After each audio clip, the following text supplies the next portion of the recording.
নমস্কার বন্ধুরা, আজকে দুপুরে গরম গরম ভাত দেখুন তরকারি নিয়ে বসে গেছি। আজকে কি কি তরকারি বানাইছি দেখুন। উচ্ছে আলু ভাজা আছে, এখানে হচ্ছে কুমড়ো ভাজা আছে, আলু ভাজা আছে গোল গোল করে, এ দেখুন গোল গোল সাইজের আলু ভাজা, আলু হাতে আছে, এখানে দুটো পাঁপড় ভাজা নিয়ে নিয়েছি, পাশে আছে একটা পেঁয়াজ, এখানে আছে সবজির ঝোল। এইগুলো প্রত্যেকটা সবজি দিয়ে করা হয়েছে, পটল, উচ্ছে, বেগুন সব কিছু দিয়েছি। এখানে সয়াবিন আছে, দিয়ে একটা তরকারি মতন করা হয়েছে। আর এখানে আছে এঁচড়ের তরকারি, পোয়া এঁচড়ের তরকারি বানিয়েছি।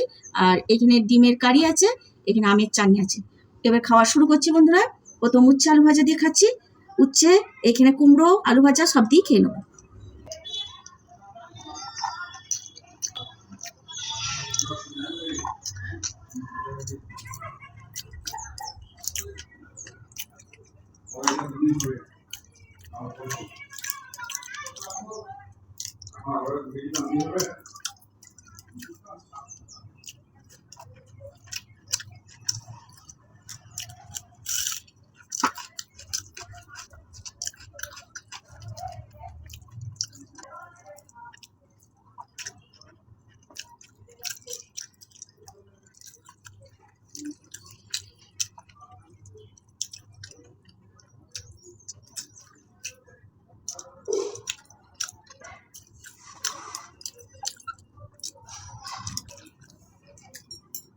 দারুণ হয়েছে।